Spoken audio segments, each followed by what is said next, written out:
I just want to say to a lot of you out there who've reached out to me over the course of the last few weeks and months that you are sharing with me your appreciation for this virtual tour series that we've been doing now for more than a year. And I just want to let you know that I certainly appreciate you reaching out. It truly does warm my heart to know that these virtual tours that are brought to you each week by these spectacular tour directors are keeping you busy, keeping you engaged, and also bringing your family and friends together. I really appreciate knowing all of your side stories, so thank you for sharing them. I want to share a little bit about myself. I'm in the United States, specifically between Philadelphia and New York. I started leading physical tours with EF Tours as a Girl Scout leader for girl tours, taking girls and their families to international destinations every summer. I have since expanded my travel program, but please note that even though my travel group started as a girl travel tours group, catering to girl trips, we have expanded, and we also do adult only tours as well as multi-generational tours. That's why you will start to see the name Getaway Travel Tours being used as well as girl travel tours. Now, I also am doing a lot of adult only tours. So please know that I am also a certified travel agent. I can also book you on your dream vacation. And if you are starting to think about physical travel again, just let me know where you want to go and I can help you get there. In terms of the virtual tour series, there's a couple of reasons why I started these. Back more than a year ago, I really wanted to support the tour director community that during this travel restrictions had no work, and many of them still have not worked for more than a year. I really wanted to also keep the excitement of travel alive for my travel group and extend that opportunity to those of you who have learned about us through Facebook, your friends, your family, social media, and other means. I've done more than 40 tours in the last year since COVID struck. If you'd like to access any of the recordings, they are all available on our website, girltraveltours.com. There's a vertical tour tool on the toolbar that you can just click on and you can access any of the past recordings. You can also view them on Facebook as well as YouTube. And we have several more tours planning in the coming year. So just get ready to sort of buckle down and we can share with you many of the ones that are going to happen in the future. I'm going to share with you a slide that gives you a list of the ones that we have scheduled now. Next week, we're going off to ancient Rome. We're going to follow that with Sydney, Australia, Wales and Cornwall, the Taj Mahal, Venice, Western Scotland, and Jerusalem. These are all been added to the website, and you are free to register for all of them or any of those that interest you. And I'm in the midst of planning some end of summer months and fall months and even into the middle of the winter. We have destinations like Argentina, Salzburg, Colombia, and some other fun destinations to visit that we haven't hit yet. So if you'd like to drop a suggestion for a destination in the chat that you'd like to see us cover, feel free to do that, and we'll do our best to reach out to somebody in that area. As long as you're interested in these virtual tours, we will continue to produce them. I know many of you found us virtually on Facebook, and I just wanted to give a shout out. Please don't click on the scammer links. They're still out there. I was deleting them a minute ago before this tour started. So just know that to keep yourself safe, don't ever give a credit card when you enter a free virtual tour. If it says it's a free virtual tour on entry, you should not have to give a credit card to enter. If you want to give a credit card later on to tip the tour director, that is your prerogative. Okay, before we get going, I wanted to share with you a few ways that you can interact with us. The Q&A on Zoom is set aside for questions that you'd like to ask the tour director and have him comment on after the presentation. If you want to chat with me on some interesting tidbits, by all means, I will try to keep my eye on the chat and the Facebook feed to kind of get back to you on both places. I always like to interact with everybody with a poll. So I'm going to launch that poll right now. The poll is the same poll I use every week, but it does give us a good understanding of who you are in relationship to the region we're visiting. What's your connection to the south of France? I've been and I love it. I have a trip booked. I plan to go in the future. I have no set plans, but I'm interested in the destination, or I am solely interested in experiencing virtually. Okay, so I'm going to give you a minute. We have about 50% of those that are in attendance on Zoom that have put in their votes.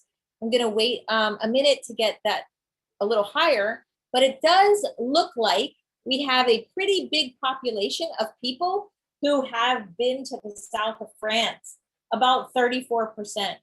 And then we have about the same percent who have no set plans but are interested in the destination. So it'll be interesting to see if our tour director can change people's view so that he can convince them to go and see it in person. I'm going to stop sharing. If you still have a poll up in front of you, you can just click on the top corner button and that'll take it out of your viewing.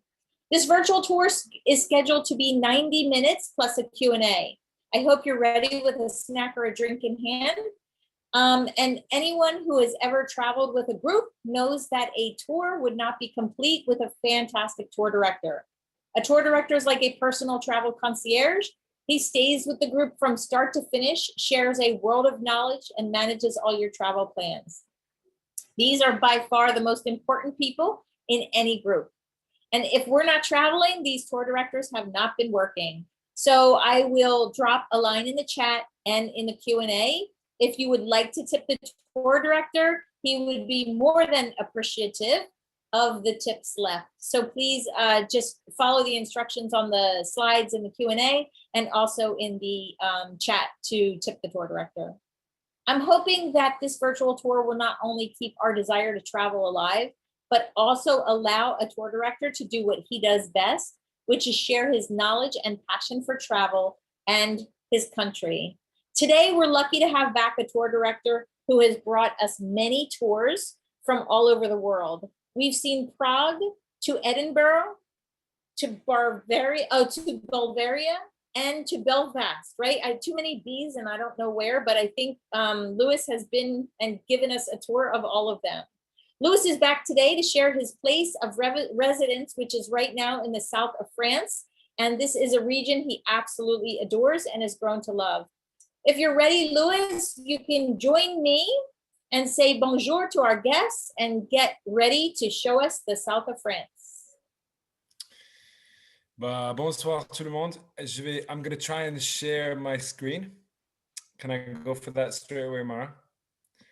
Yes. Okay. And I'm going to go here. And here, and then I should be in full screen. Can you see my full screen now? Yep, you're off. Mara, can you see? You can see my full screen? Perfect. I can, and you're doing a great job. Everything's good. You're ready to go. Everything's good? Okay. Great. Well, good evening, everybody. Bonsoir à tout le monde. My name is Louis, as Mara said. I've been an EF guide for just over 10 years, so for 11 or 12 years now, which has made me travel in lots and lots of different countries of Europe and work mostly with a young public, so mostly high school students from the US and from Canada, sometimes from Central America or from the Caribbean, and occasionally with adult groups or maybe college students. And in that time I've worked, like I said, kind of all over Europe. I'm from Scotland originally. I grew up in Edinburgh and I lived in Glasgow for 10, 11 years before in 2018 moving to the south of France to Marseille, which is where I'm calling you from tonight. So one thing that's quite nice is that, as Mara said, I've done a lot of these tours where I've been in sort of Prague or in Edinburgh or these various places where it's about trying to conjure up a bit of a picture while you're feeling far away from the place. But actually this evening, I'm calling you from Marseille. And so that feels nice that I'm going to be talking to you about Marseille, the city that I live in and love, and showing you pictures that are from just on my doorstep. yeah, so that's a nice treat for me. And also, as always, want to say a big thank you to Mara, because like she said, I literally just have not been able to work since COVID hit. Travel has been so diminished. And so doing these tours for Mara has been a massive lifeline in every sense of the word. Not only financially, but also being able to do the thing which I'm sort of trained to do and like doing, which is guiding people around places. Voila, so that's a bit of introduction about me, and maybe I'll tell you a bit about what I'm going to do this evening. I'm going to take about an hour to talk to you about the south of France. Now, the tour was a bit misleadingly called the south of France, which is kind of also my problem. And any of you who are French or who've traveled in France will know that the south of France is very deceptively kind of broad term and doesn't really mean anything, because it could mean, you know, all kinds of different regions and departments.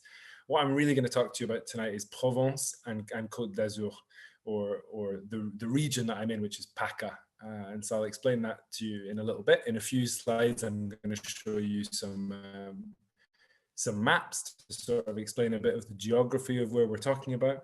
But for now, what I'll say is that we're going to be talking mostly about the southeast of France. Okay, so on the Mediterranean, close to the border with Italy. I guess I wanted to start just with a couple of slides. Oh yeah, and also I should say, if you've been on any of my tours before, you know that I can sometimes get a little bit bogged down in and stuck in history. So I can get a bit sort of carried away with the Middle Ages. Tonight, I'm not going to do that. This is the first tour where I'm changing a little bit what I'm doing.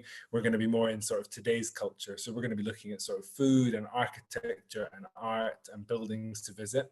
We're going to be less deep in the history today. So I wanted to I'm going to start in general with some things to do with Provence and the southeast of France. And I'm going to spend the first sort of half of the tour probably giving you a bit of history of the region, really in general, and going into a little bit of its history, but also talking about its food culture, its architecture, the artists who've been inspired by living here. And then what we're going to do is we're going to focus in a bit on Marseille, which is the biggest city in PACA, in the south of France, the second biggest city in France. And then we're going to talk about some small towns and cities on the Côte d'Azur, which is what you guys call, or what North Americans usually call the French Riviera. We're going to talk about St Tropez, Nice, and Monaco. So a bit of a kind of half of it about Provence in general, and then Marseille, and then 3 small city stops. So we're going to cover a bit of ground this evening. Voila. So I guess I started with this slide because we have this beautiful little hilltop village and we have these fields of lavender. And I guess I wanted to start by reflecting about what we think of when we think about Provence and when we think about the south of France. And I think one of the first things that most people think about or would come into the head would be kind of beautiful landscapes, right? So the lavender fields, for one, are a sort of iconic feature of the Provençal landscape. You can see also here the sort of trees, the dryness of the soil, the sunniness, this kind of architecture, fields of sunflowers. I think when I think about Provence, before I lived here, I thought I would think about sunflowers, lavender, rosemary, thyme, olive trees. That's kind of very Mediterranean climate. And I guess when we think also about Provence and the south of France, we think about quality of life. And we think about life being a bit slowed down. Okay, so there's a bit of this stereotype that in Paris or in the north of France, everything's a bit fast. It's a bit pushy, and in the south, everything slows right down. People take the time to go to market. They take the time to while away hours drinking a coffee or a glass of wine in the afternoon. And it's true that in the south, there's a much slower pace of life in France. And that's also to do with the heat. It's also to do with lots of things to do with the French and their relationship to work, which we can maybe talk about later. Their workers' rights, for example, being very, very well protected. And certainly in the south, there's, for example, a very strong culture of the siesta, right? So people sleep in the afternoons. So we think about kind of life being slowed down and quality of life, which I'm going to come back to afterwards. I think we also think not just of landscapes of which plants grow and thrive, but we also think really about the sea. I couldn't think about Provence or the south of France really without thinking about the Mediterranean and what that can mean between sort of beaches like this to places like this. This is one of the Calanques, not so far from Marseille. I'm going to come back and talk about this later. So I really think about these kind of sea sites and everything that's to do with living by the sea. This is another one of my big connotations. And I also think about big cities. This is the view looking into the port of Marseille. So this is not so far from where I'm speaking to you right now. Like I said, we're going to come back later to talk about Marseille. When I think about Marseille, there's a bit of a kind of cliche that goes back really to medieval times, which is that Marseille is not really part of France. You know, it's like it's another thing in and of itself. And often when you meet people in the north, people will say that kind of thing. They'll be like, oh, you live in Marseille, that's not really France. Back in the day, that was because it wasn't really France. It was part of the region of Provence, which was its own kingdom. These days, often there's a bit of a kind of semi-racist connotation when people from the north say that's not really France. And what that applies to is the fact that the population of North Africans and people from West Africa here is very, very, very high. So it's a very, very diverse city. So when we think about Provence and we think about the south of France, I think about Marseille and its big sort of unruly, rebellious reputation, which we're going to come back a bit later. You also couldn't really think about the south without thinking about these little metal balls. This is boule, but as it's called here in the south, petanque, which people play really, I have to say, sort of compulsively, constantly, everywhere and every day in Marseille. And it's a funny one because it's like a really kind of cross-class and cross-age thing. So in every park, in every neighborhood, there's these little pebbled terrains where people play petanque. So you throw these little metal balls and you have to land it closer to a smaller ball.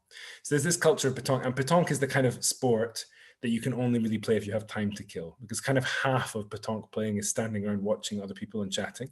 So it's really a sport that goes very well with the culture here in the south. And the two big cliches when we think about Provence also are petanque and pastis, which is this aniseed liquor. And I'm going to come back and talk a little bit about pastis and the aniseed liquor later on. But I think if you asked a lot of people, even in Paris, you're like, oh, what does it make you think of being in the south or Marseille? People would say petanque and pastis, playing boule and drinking this aniseed liquor. Voilà. Okay, so that's a little bit of just to give you some flavor of the region that we're going to talk about. And now I've got this map here for you to look at. So France obviously is an economic, cultural, social powerhouse in Europe, okay? A very, very big and important force in the European Union. And you can see it's a very big country as well. Here you can see it bordering Belgium, Luxembourg, Germany, Switzerland, and Italy, and Spain off to the south. And so if we look at this map, this hexagon, we can see the whole of France, in which there's about 67 million people. And if we look down in the bottom right corner, the green one, we see Provence-Alpes-Côte d'Azur, okay, which makes the acronym PACA, Provence-Alpes-Côte d'Azur. And that's what we're going to focus on today. So now if you look at this map, maybe you can see what I mean, that the south could also mean Occitanie, the yellow one. It could also mean Nouvelle-Aquitaine, the orange one on the left. But what we're talking about today is really the southeast, is Provence-Alpes-Côte d'Azur. So here's another map. This shows you a little bit better. Basically, these are the regions of France. So there's 18 regions in France, which are made up of smaller departments inside of them. They're actually not all shown here because weirdly and confusingly, in part of their sort of colonial legacy, the French, they actually have 5 regions which are not in the mainland. They're not in the metropole. And so they are Corsica, which you see on the bottom there. And then there's 2 in the Caribbean, which are Martinique and Guadeloupe. And then there's 2 in the Indian Ocean, not far from Madagascar, which are the Isles of Reunion and Mayotte.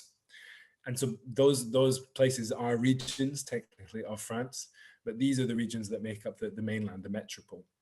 And so, like I said, we're going to be talking about Provence-Alpes-Côte d'Azur, which is the bottom right corner. Within each of those regions, they're also divided up into 101 departments. And so, yeah, I mean, administratively, it's quite a complicated system. In France, and this is something that takes a lot of time to get used to if you haven't grown up here, people really use the numbers. So people will say like, I live in 04, or I live in 63, or yeah, but there's a lot of that in 55. And so you can see down here, Bouches-du-Rhône, where I'm in Marseille, we're number 13. So 13 is the number of it associated with Marseille, which I always like a little bit. It's kind of the unlucky number, or no, the lucky number. Voilà. And so in PACA, which is what we're going to talk about tonight, Provence-Alpes-Côte d'Azur. PACA was the name officially of the sort of government region, and they've tried to rebrand it now to just Le Sud, I think, just the south, but people here are very resistant to it, and people still call it PACA. But so you can see PACA makes up these 5 little departments. So you have Bouches-du-Rhône on the bottom left, where you have Marseille, which is the most significant city. You have the Vaucluse up above that, where you have Orange. Then you have the Alpes de Haute-Provence. So Alpes in these three different regions, Alpes-Maritimes, Haute-Alpes, and Alpes de Haute-Provence. All of these Alps mean the Alps, so the big, huge mountain range that stretches around across Europe.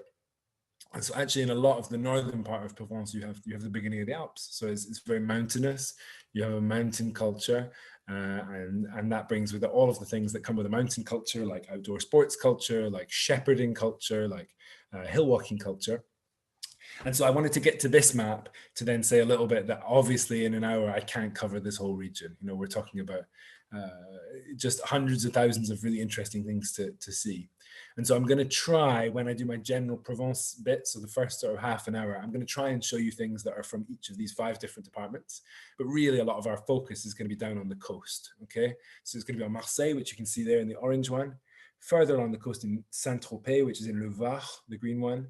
And then finally along in Nice and Monaco in the Alpes-Maritimes. Okay, so basically Provence, maybe I'm going to talk a little bit about the history. So Provence, it's in the southeast of France. It's between the Alps, the Mediterranean, the Rhone River, and the upper reaches of the Durance River. Back in the day, there was a people here that were called the Ligures, and they were here in Neolithic times. And then the Celts were really in this region. So the type of Celts that would go on to be called the Gauls, but people that came from the sort of ethno-linguistic group of Celts were here. But unlike further north in Europe, where the Celts would stay much, much later and resist the Romans, the Celts were fast replaced by the ancient Greeks. So in 600 BC, almost this whole area was settled by Greeks. I'm painting in very broad brushstrokes here, and then I'm going to come back with slides to talk through a little bit what we're seeing. So the Greeks were here. After the Greeks were here, then the Romans came. And so most of Provence was under Roman control. I'm going to show you some of the incredible architecture that dates from this period. After Rome fell, there was there was some other stuff that happened. But for most of the Middle Ages, from about 900 to 1400, Provence was its own state. Okay, it was ruled by the Counts of Provence. Okay, and in 1486, Provence finally got taken into France. Okay, so in the Middle Ages, you didn't have countries like we had today. You didn't have France and Germany and da-da-da. You had lots of little kingdoms. You had about 1,500 of them. And so Provence was one of them, okay? And the Counts of Provence ruled it up until the 15th century when it got sucked into France. So obviously in that time, French culture has taken over, but Provençal culture is still very strong. And they still carve, especially in the interior of Provence, there's still a real identity which is associated with Provence. Voila, so the Greeks were the first important people to come and settle here, and they settled from the 7th century BC. They in fact founded Massilia, which is Marseille. So they were the first Massilians, and there are still Greek ruins to be found in and around Marseille. But when the Greeks gave way, as I said just before, to the Romans, in fact, in the 2nd century, from the 2nd century BC to the 5th century AD, it was completely under Roman control, this part of the world. And in 218, Hannibal, so you may have heard of Hannibal, the Carthaginian general, he wanted to march through Marseille, through Massilia, in order to fight the Romans. And the Massilians made a bit of a deal with the Romans. And so this sort of brought them closer together and made it more possible for a Roman conquest. But when there was a big kind of split in Rome, in the days of sort of beefing between Julius Caesar and Pompey, the Massilians and in general the people here picked the wrong side, okay, and they kind of sided a bit with Pompey. And so when Julius Caesar won, he was very quick to come into the region and try and really solidify control. As you can see here, Julius Caesar gloating over Pompey's head on a plate. So Caesar sent these soldiers to control the area, and the Pax Romana, so the Roman peace, lasted for about 300 years. And in that time, Provence in general became much more like Italy. So there was a lot more architectural influence from Italy, influence on things like the ways in which olive oil was made, lots and lots of sort of cultural influence. So here, for example, we're looking at the Roman theatre, which still exists in Orange, not about an hour and a half north of Marseille, 2 hours north of Marseille. So the Romans left these huge incredible architecture. When we talk about architecture specifically, I'm going to come back and show you some of the amazing things they built. But for now, I just wanted to say that this was just more about Roman control. So when Rome started to fade, often when we talk in sort of in Central European history or Western European history, we talk about how the Romans had control, and then when Rome fell, you had the beginning of sort of Viking raids and everything. We were actually a bit far south here for that. But instead, you had a lot of influx after Rome fell from the other side of the Mediterranean. So you had Phoenicians, you had Syrians, you had lots of people from the Arab world. And in the Middle Ages, there was this term, which was the Saracens, okay? And the Saracens, they were very, very powerful. The Saracens were basically French Middle Ages term for Arab people or people from the Middle East. So they were very, very powerful in France in the early Middle Ages. They were raiding all over Provence. They were very strong in St Tropez, for example. And eventually they got kicked out in the 970s by William the Liberator. It was a bit of a sticky time in Provence, as anywhere else was in the early Middle Ages. People really retreated into walled cities. Maritime trade slowed down. The world kind of closed up a little bit. And it's in this period of time, I'm quite proud of myself here. This is the first time I've got a GIF working in one of these presentations.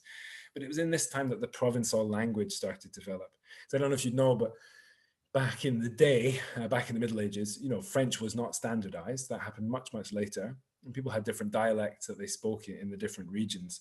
And so here there was Provençal, which was the language of Provence, which falls into the family of Occitan. So it falls into another family of languages. A good example of an Occitan language that's still alive today is Catalan, like what they speak in and around Barcelona, in Catalonia. But anyway, so there was the development of the Provençal language, okay, in the early Middle Ages. Then Provence became part of the Holy Roman Empire. Then the Crusades happened. The Crusades was a time when Europe connected really to elsewhere in the world, and trade kind of started flourishing a lot in Marseille. So Marseille started becoming a big port city. And Provence developed like much of the rest of Europe developed in the Middle Ages. This is their last king, good King Remy of Provence, before they got sucked into France.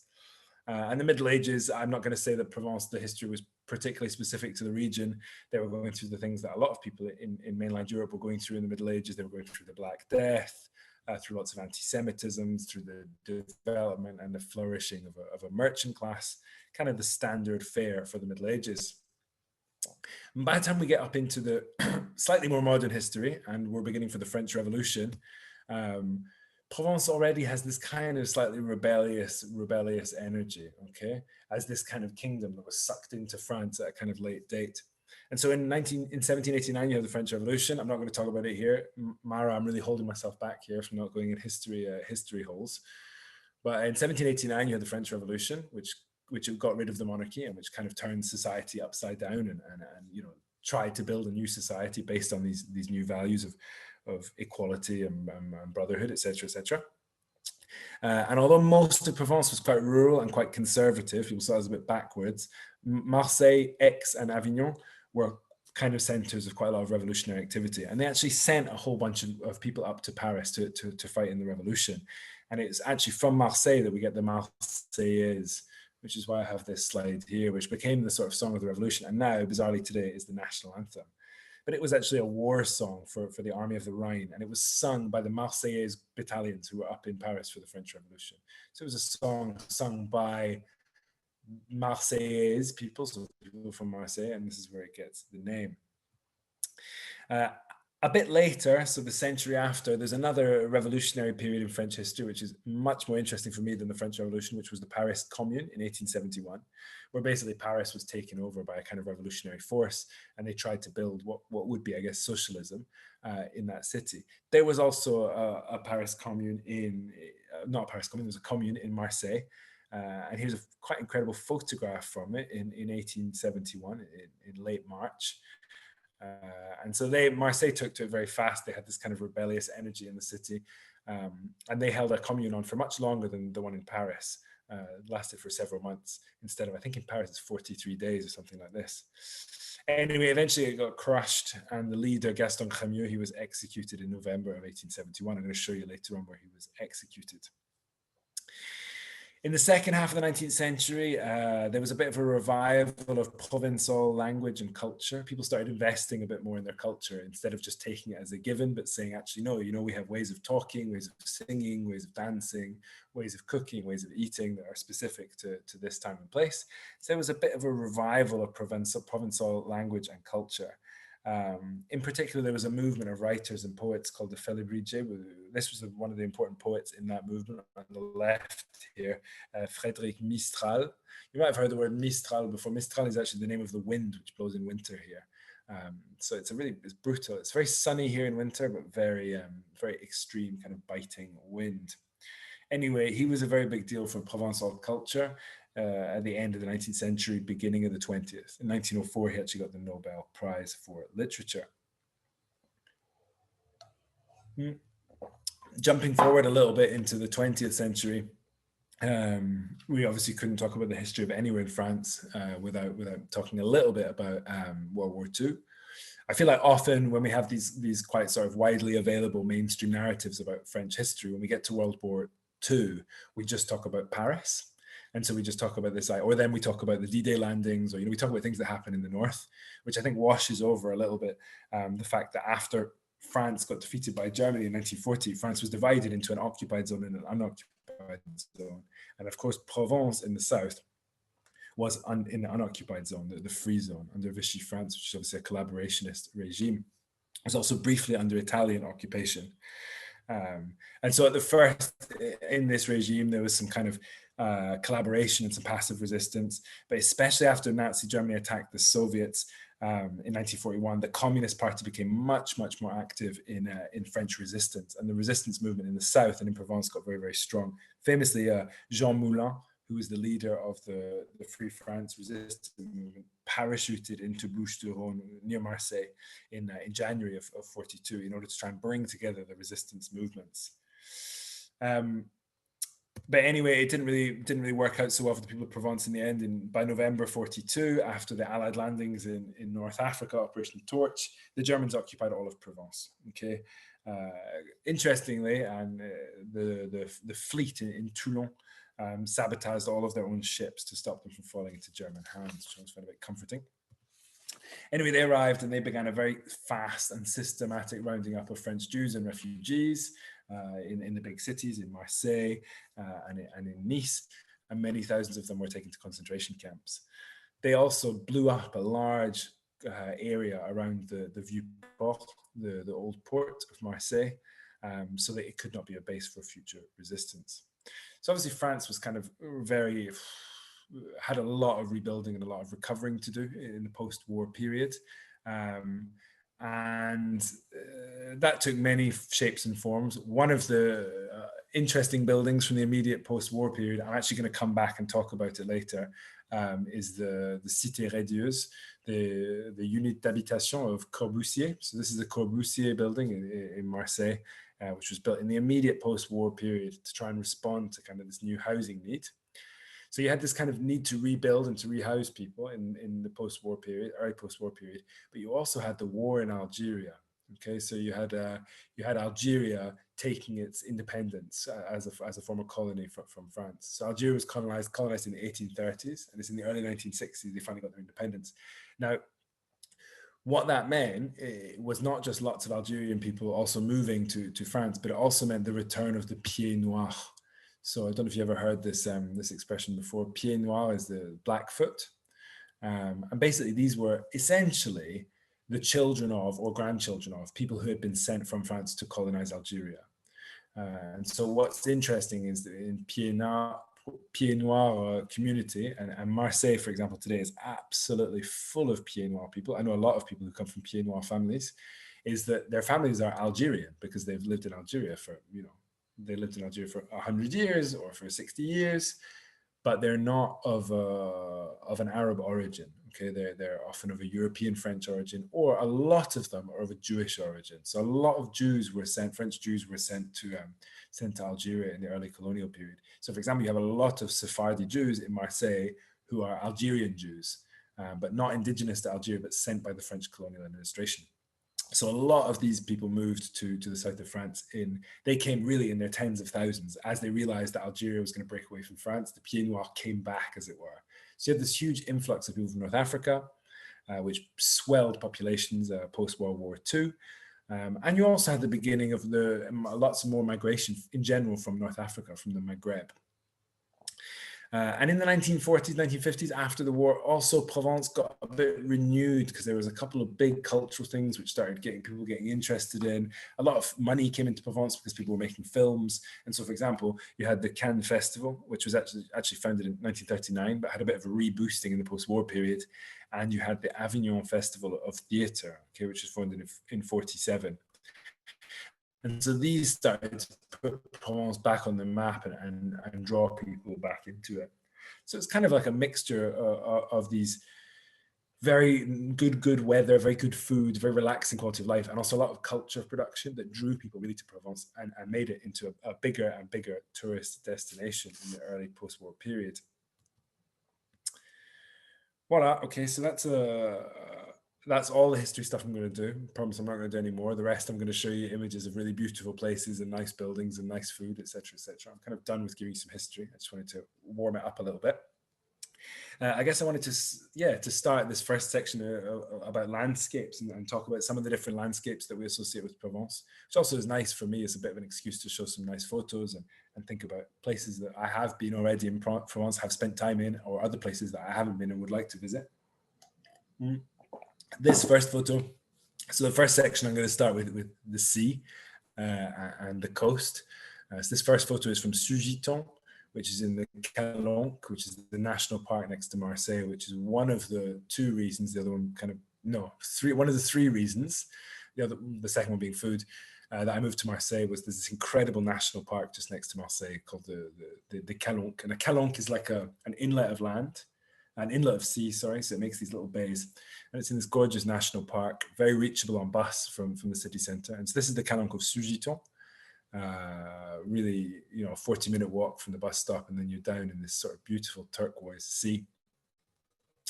I guess I wanted to show you a few different kind of images of what seas can be like in this part of the world, because you have everything from, this is, for example, Nice, where you have these almost sort of privatized beaches, right? Where it's like you pay for a deck chair, it's very clean, there's no trash, you can see yachts on the horizon, to the beaches of St Tropez, where the sand is completely white and the sea is completely blue and everything's very ordered, but quite kind of luxurious and expensive. And you have everything from this kind of luxury seaside vibe all the way to this. This is actually my preferred seaside spot. This is Malmousque. This is just in Marseille. This is 15 minutes from my house on the bike, and this is where I would go for a swim in the week, and so you have this real spectrum of, you have luxury and people coming for tourism to be on the beach, and then you have real kind of everyday normal people, places where they swim. And that was something that I really appreciated about quality of life when I first moved here, was that, you genuinely, people that work in offices, they'll ride down to the sea on their scooter at lunch to have a little swim and a little sunbathe, eat their sandwich, and then go back to work. There's really this culture of appreciating the sea and taking time for swimming and for being in the sun and for being outside.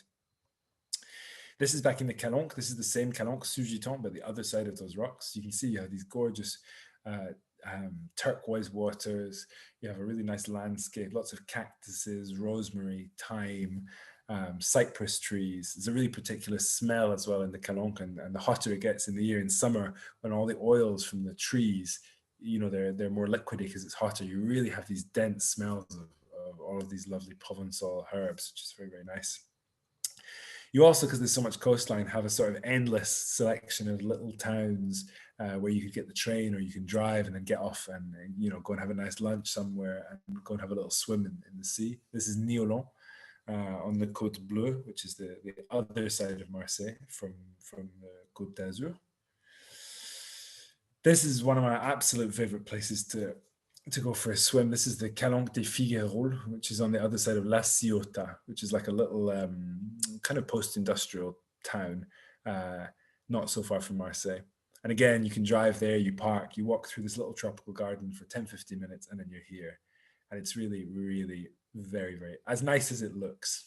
I'll just say that, as nice as it looks.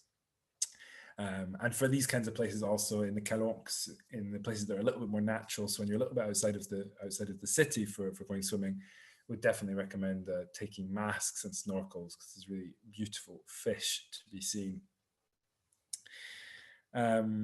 So apart from seascapes, there's also a kind of lot of mountainscapes. And when I think about Provence, or certainly when I think about away from the coast, I think about cute little mountain towns like this. This is Soarches in the Alpes-Maritimes. You see this quite a particular style of architecture, these very small buildings kind of pushed together, perched up in the rocks. Here's another one, Ceyenne, which is very, very nice. And their market, really, really adorable market, and little village squares and restaurants. Provence is kind of dotted with these lovely little towns. And as I said, you know, in the northern and the eastern section of Provence, you start to have the Alps. And so here, actually, you can see, this is a view of Les Alpes. And like I said, everything that comes with that. So there's a very rich shepherding culture, rich cheese making culture, hill walking, kayaking, all of that kind of stuff happens a lot up here. And in the mountain culture is quite traditional as well, in quite a kind of comforting way. There's a lot more connection with the land and with agricultural practices, which are quite old fashioned. I know a few people who are shepherds. I know more than a few people who are shepherds, actually. And when the shepherds go up on the estive, which is like the 3-4 months of the year where they take the sheep up into the mountains, it's amazing to watch the ways they work and the ways that links back to traditional Provençal culture. Like I know 2 or 3 bergères, 2 or 3 shepherds whose dogs are trained in Provençal. So their dogs aren't trained in French. They're trained with the old words that, you know, shepherds would have used before them in the mountains. Lavender Fields, also, I started the presentation with the Lavender Fields. Lavender Field for me is also a really iconic landscape of Provence. I mean, it's kind of quite vivid. It's not something you see very often in nature, colors like this. It grows very, very well here. It starts to bloom in June. It's harvested mid-July. And the higher you are in the altitude, the later in the year it gets harvested. People use it for a lot of stuff. They use it to flavor things, foods. They use it to make essential oils. They use it to make soap. It's really used for a lot of different things here. But yeah, the best time to see it is the blooms are in June. So this is in the Luberon, which is to the north of Marseille. These 2 photos. Not just the sea though. When you get a bit further away, so this is Le Var, so away from the coast, actually towards Verdun. This is the Lac d'Esparron. So there's quite a lot of sort of nice lakes in Provence that are really nice for having a bit of sort of swimming time or boating or kayaking. You don't have to be on the coast, you know, even when you get inland. And here I like this photo also because you can see a little bit more like the terrain, what it's like. It's kind of dry and brushy and lots of, like I said, cypress, rosemary, wild thyme, sometimes even wild sage. And all of these smells really come together with the landscape. This is another place absolutely worth visiting. That's much more in the sort of interior land of PACA, not on the coast. This is the Gorges de Verdun, so the gorges of Verdun, Verdon. This is totally, totally amazing. It's kind of like the Grand Canyon. It's like 15 miles long, about 0.4 miles deep, and people kayak and canoe the whole way. I actually last year, I mean, look at the water. It's absolutely gorgeous. It's very, very long. There's a lot of really amazing walking trails. So last year I did this one, the Sentier. I can't see it because Mara's thing is there. I can't remember what it's called. The Sentier Saint-Marcel, I think, something like this. It's like a big walk that took us about 7.5, 8 hours in the gorge. It was really incredible. You know, we stopped 2 times to swim in this icy cold, crystal blue water. If you do that, definitely don't do like we did it and do it in July. It was 40 degrees. We had 2.5 liters of water each. And I never felt so close to death from dehydration as on that walk. It was quite challenging emotionally, the amount of water we had. But that's the Gorge of Verdun. It's a really beautiful place to visit if ever you're in the area. I also, when I think about it's not really a landscape, but it's kind of a landscape, a human-made landscape. I think about beautiful little towns, like I said before. So for example, here's Carpentras, or then here, a place where I spent a bit more time is Sisteron, which is a really lovely little town. And in these towns, often you have I don't know how to describe it other than it's quite a kind of old-fashioned feel. and an old-fashioned feel of togetherness. When we talk about food, I'll come back to talk about this, about the ways in which sort of chains are not that big in the south of France. You have a lot of small commerçants, you have a lot of small artisans, you have a lot of small producers. So it's really possible in a town like this that you have almost no supermarkets, you know, that you'll have 10 different bakers, 10 different grocers, 10 different cheesemakers. And often things will be held in common. So you have like a collective place where people press their grapes, or a collective place where people press their apples. So there's a real kind of connection to community in a lot of the small towns in this region, which is really nice. So I think if you wanted to really visit the region and really get to know it, you couldn't just stay in big cities like Marseille and Nice. You'd have to also get out and see other places. And Sisteron here is a place that I would definitely recommend. All right, so I wanted to move on now a little bit, talk a bit about architecture. I've got nothing particular to tell you about this first slide. It's just a very nice Provençal villa, kind of comfortable, luxurious house. But Provence, you have really a whole spectrum of quite amazing architecture going back to even Phoenician. So even going back to the pre-Roman times.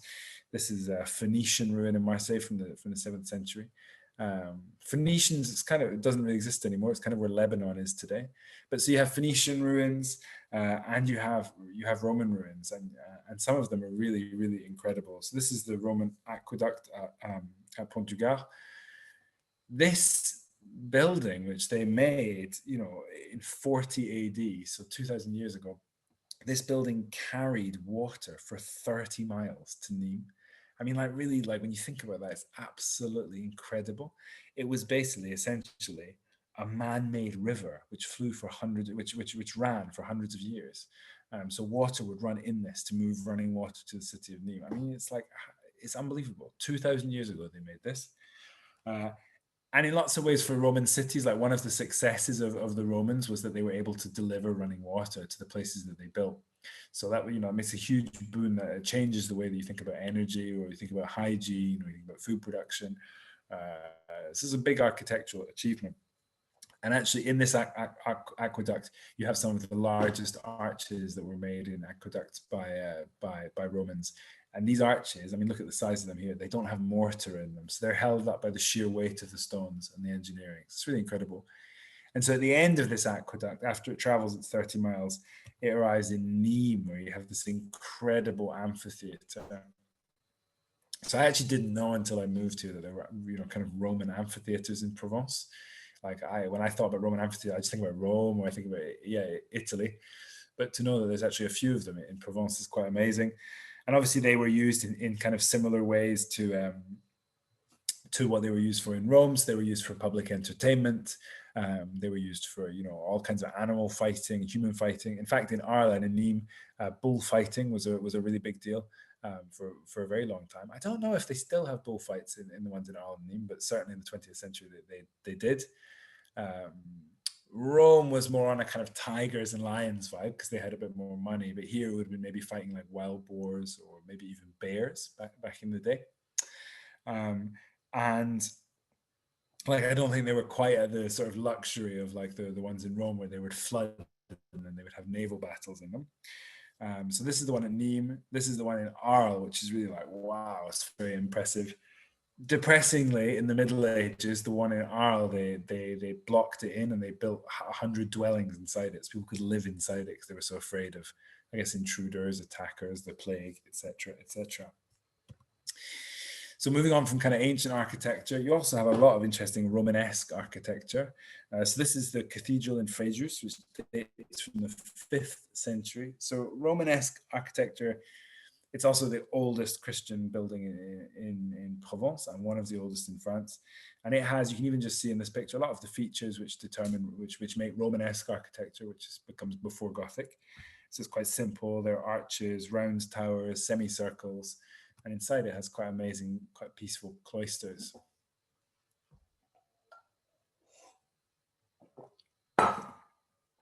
Provence also does not lack Gothic architecture.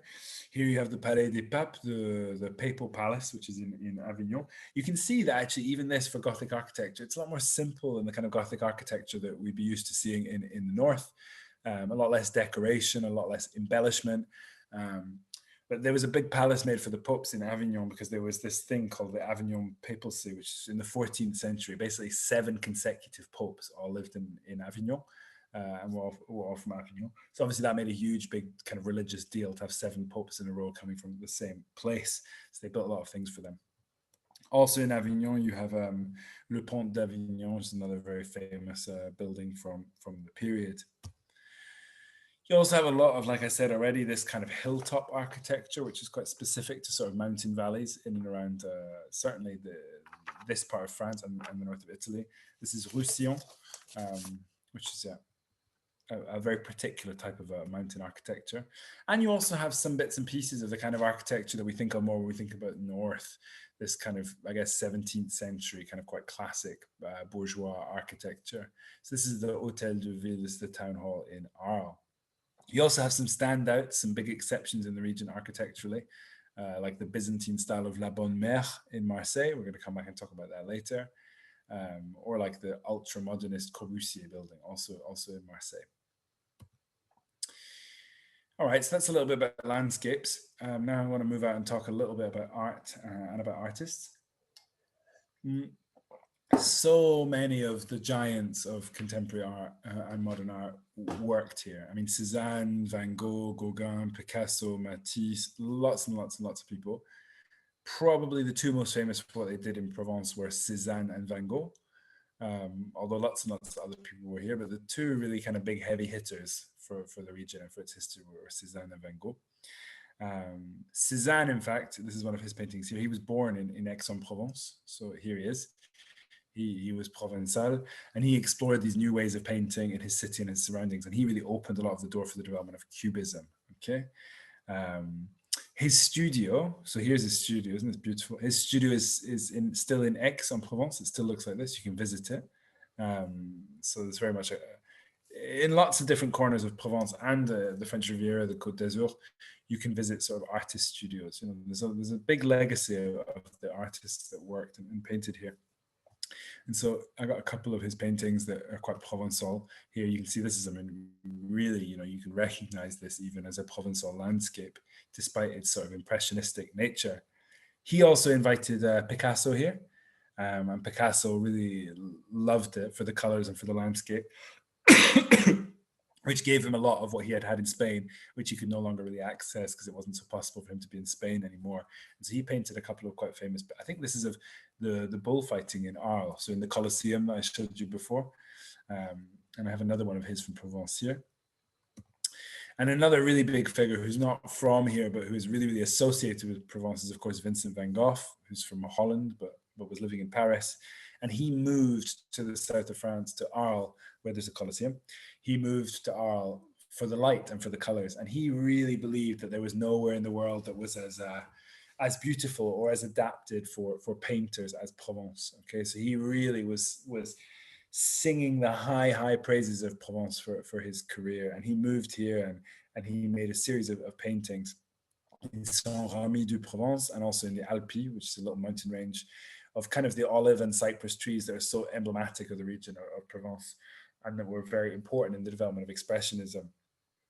He made about 200 canvases in a year in Provence. He had a very, very prolific period. And he invited his friend Gauguin here. They lived in Arles together in this yellow house working on the same subjects.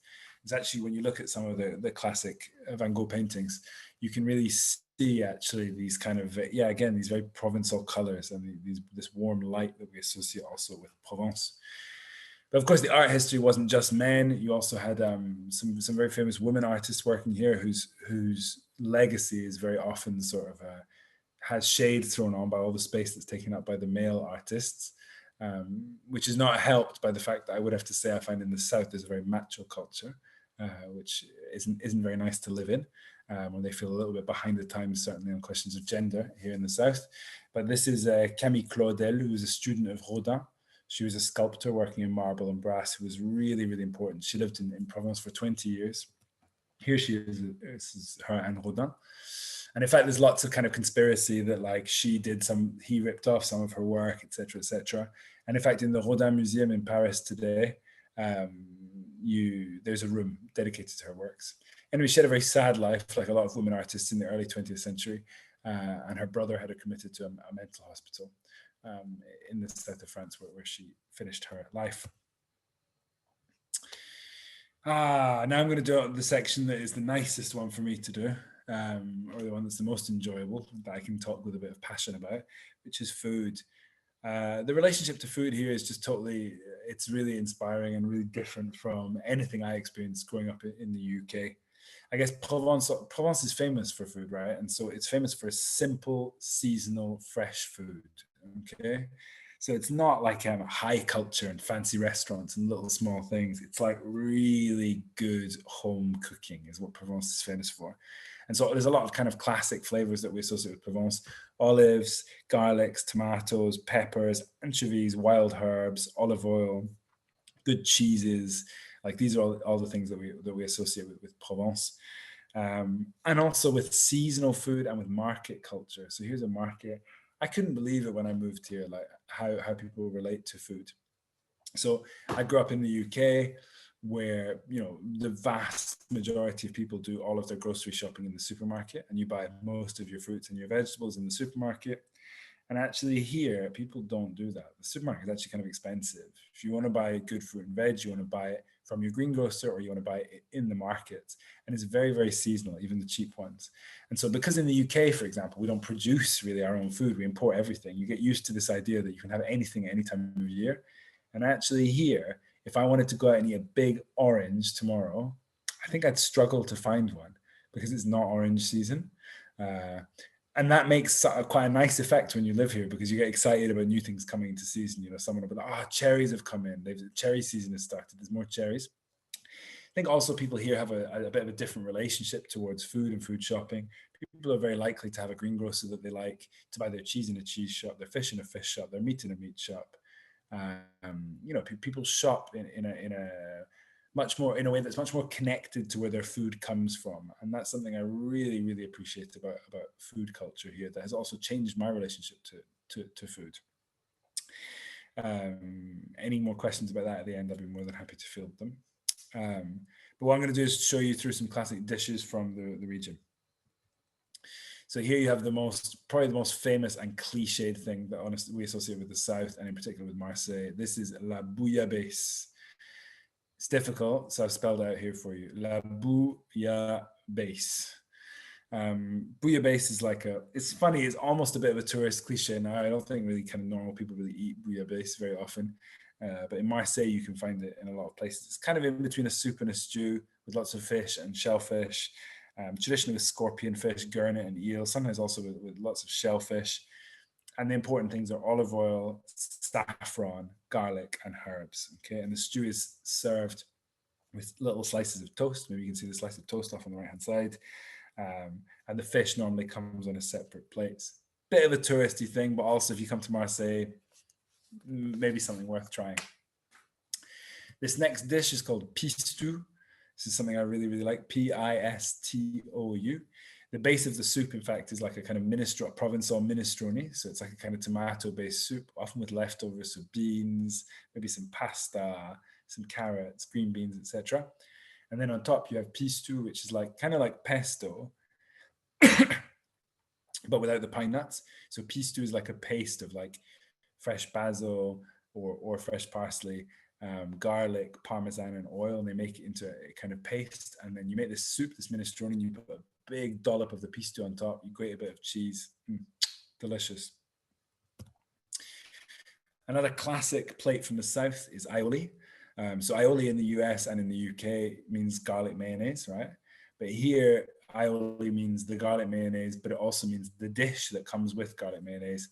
And traditionally, the dish is potatoes, white fish, often salt cod, carrots. They're all served cold, or no, some of them are hot, but they can be served cold, and you dip them into the mayonnaise. It's such a traditional dish that comes a bit from leftovers. Here's another aioli. And so the idea was it used to be made on a Friday, and so you could add an egg or green beans or cauliflower, whatever you have in. But the idea is to have this big plate of kind of quite undressed vegetables and fish, and then a big delicious bowl of homemade garlic mayonnaise. This is a fougasse. This is a type of bread traditionally made here that was traditionally used to assess the temperature of a wood-fired oven. So the time it would take to bake would give you a bit of an idea of the oven temperature and whether the rest of the bread could be loaded or whether it was too soon. There's actually a French phrase, il ne faut pas brûler la fougasse, like don't burn the fougasse. In Provence also, because everything has to be a bit over the top and salty and delicious, people also do it with olives and garlic and anchovies.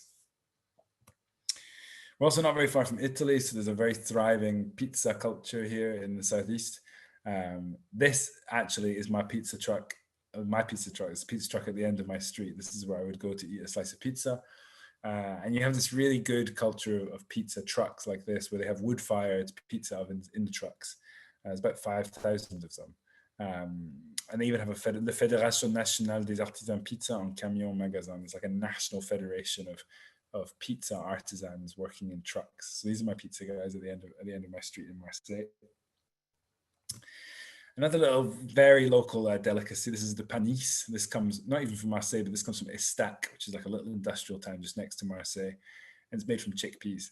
So from chickpea flour, garbanzo bean flour. They make a kind of long sausage with it, and they cut it up into little medallions, and they fry it, and you eat it on the side of the road. It's absolutely delicious. There's a kind of version of it they make in Nice as well called soca, which is a bit different, but also with chickpeas. And I always think the presence of chickpeas as well in the culture here reminds you how far south we are, how the Mediterranean in some ways is very connected to the Arab world, okay? And there's a bit of that kind of Mediterranean competitiveness thing that's similar to the thing they have in the Arab world, you know, where you could talk to someone from Syria and someone from Palestine and someone from, I don't know, Lebanon, and they'd all be like, we invented falafel. There's a bit of that kind of thing that goes on in the Mediterranean with certain dishes as well. And so maybe in Nice, they'd be like, soca's the original. And in Estac, they'd be like, it's the panis, that's the original. This I've just put in because I just wanted to look at the picture of it. This is a really delicious cake called un tropézienne, which comes from St Tropez, which is a big, delicious cake with loads of delicious custardy cream in the middle. It was named by Brigitte Bardot in the 1950s, but it comes from St Tropez and just very much recommend it. You'll find slices of tropézienne in most boulangeries, like most bakeries, but the trick to know if it's a good one is the crystal sugar on the top. Often if it's powdered sugar, not so good. The big crystals, that's what you want. I'd also be remiss if I just tried to talk to you about these sort of southern French flavors without saying that in the south of France and southeast of France, there's really so much good stuff to eat that comes from North Africa, from what we call the Maghreb, so from Tunisia or from Algeria, or mostly in Marseille, it's from Tunisia and from Algeria. And so you have a lot of great Tunisian food. This is the base of something very delicious. It's kind of pastry. It gets folded up and then deep fried, and it becomes this. It's called a brick. And you get brick with tuna, brick with chicken, brick with egg. And also the classic plate from North Africa, the couscous, with sausages or chicken or lamb or even vegetarian. Marseille, I mean, anywhere in the south of France, you'll find very, very good couscous places to go and sit and have a couscous and a mint tea or a little cake or something like that. People are also obviously thirsty. It's hot here, and people drink a lot of pastis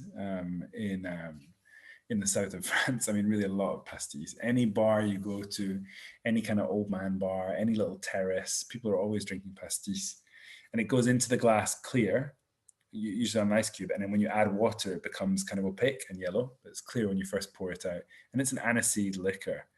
It got really commercialized by this brand here, Ricard, in the 30s, about 20 years after the absinthe ban. So people were a bit kind of suspicious. Marseille is really famous for loving it, and it's a bit of a cliche of Provençal life. It's like, the pastis, one petit pastis. It's like a bit of almost a joke about the South, people drinking pastis. The name pastis comes from an Occitan mot, pastis, which means mash up. Wine, also obviously wine, like we're in the south of France, so it's very famous for wine. Winemaking culture is really, really rich and goes way back into Roman and Greek times. Okay, so Côte du Rhône, that comes from here. Bouches du Rhône is the region that we're in, the department we're in. And so that's stuff around the Rhône River. Some of these wine groves, they were planted, I mean, in 600 BC by the Greeks. You know, they still, these vines are obviously not the same ones, but they're in the same places. You know, this is land that has been producing wine and grapes for really, 2,500 years. So they've kind of figured out how to do it. It's very stony soil and very mild winters and long summers. It's perfect for grapes. And in the south, really also people drink a lot of rosé. So in between white and red, people are big fans of rosé in the south. Voila, I've given you a bit of a taste of some foods and landscapes and artists, etc., etc. Now I'm going to give you just a little bit about these 4 places: Marseille, St Tropez, Nice, and Monaco. I'm going to start with Marseille, which is where I live and the city that I love.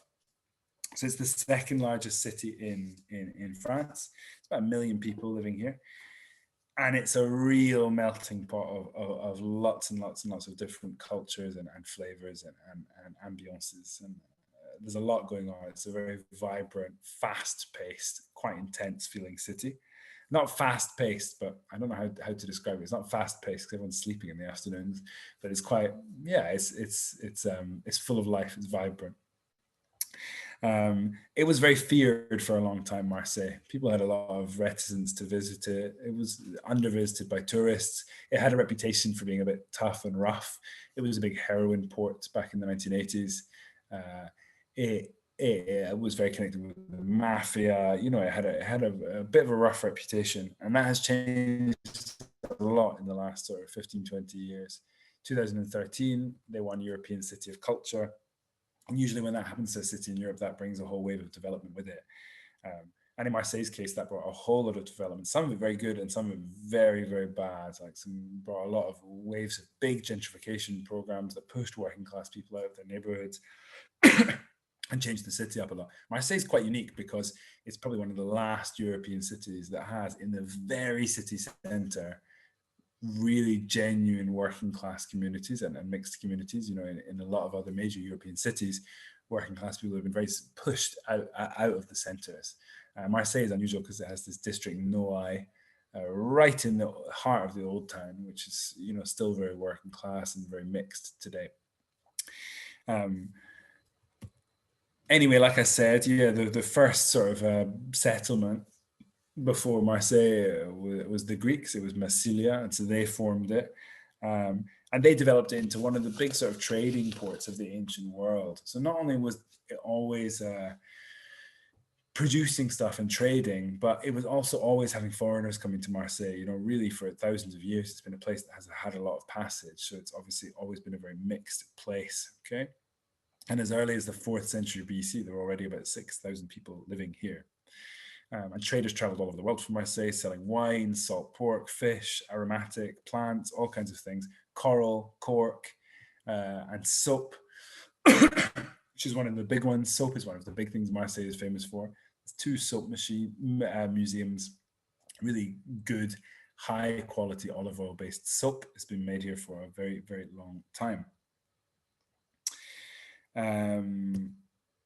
Yeah, I want to just show you a couple of the sites. I'm obviously not going to go too into detail because I've already been talking for an hour. But this is the Vieux-Port, the old port. I've only included this picture just because I think it's nice. It's from the 19th century, but actually, realistically, the Vieux-Port looks a bit like this today. This is the kind of city center. This is about 10 minutes from where I'm talking to you right now,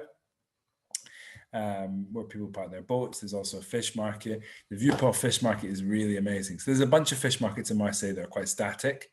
But the Vieux-Port one is a bit, I like it. It's a bit like wild or something. It's like you never know when you're going to catch it.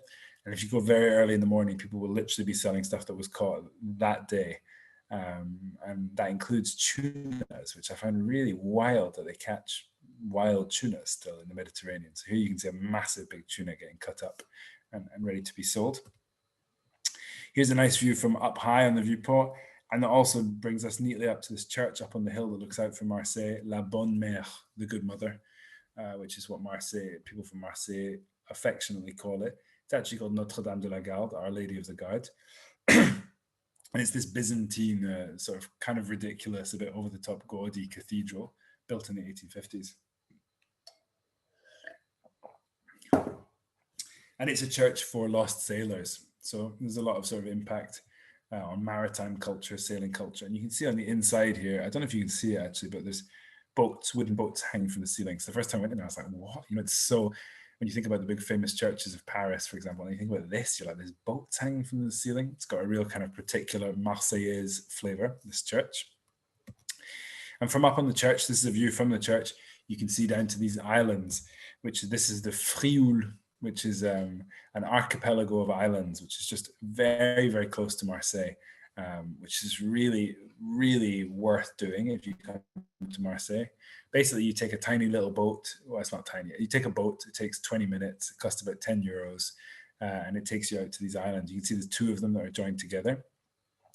And they're really, really, really nice beaches, little walks, secluded little places to swim. And also on the third little island, you have this building, the Chateau d'If, which was the inspiration for, it was where he was in prison in the Count of Monte Cristo. So the novel by Alexandre Dumas, the Count of Monte Cristo, he was in prison here. And in fact, the Chateau d'If, this building, was in fact used as a prison for a very, very long time. It was a bit like the kind of French version of Alcatraz. So it's kind of an unescapable prison. And about 3,500 Huguenots passed through there, sort of French Protestant Catholics. All the leaders of the Marseille Commune, they were kept in Chateau d'If. Gaston Crémieux, he was executed in Chateau d'If. So that's quite an amazing place. I actually don't think you can visit it just now, but I could be wrong. I'm pretty sure it's like been under renovation for the last years. Well, with COVID, you definitely can, but I feel like you can't visit it just now. A little interesting story as well, which is that these islands were used for quarantine back in the day. So back in the day, when a ship was going to arrive into a big port in Europe, they would have to quarantine in case they were going to bring the plague or other diseases into the town or into the city. And so often coastal places would have like a kind of island that was a bit offshore where the boat could stop for 40 days and could, wait to see if any illness appeared in the crew and where there was water and food, etc. And in fact, Frioul was where these quarantines happened in Marseille. And 40 in French is 40. And so 40 days of staying there was then quarantaine. And that's the origin of the word quarantine, because 40 is written with a Q. So quarantaine is like a quarantine, and that's where it comes from. People were also, it's funny with COVID stuff, it's kind of, it makes me think about the Black Plague stuff, but quite depressingly in Marseille, the plague, they actually had the last plague in Europe, which is in 1720, believe it or not. And basically people arrived in Frioul on a boat, which someone had the plague on it. They didn't have the real papers, but they wanted to kind of trick the situation.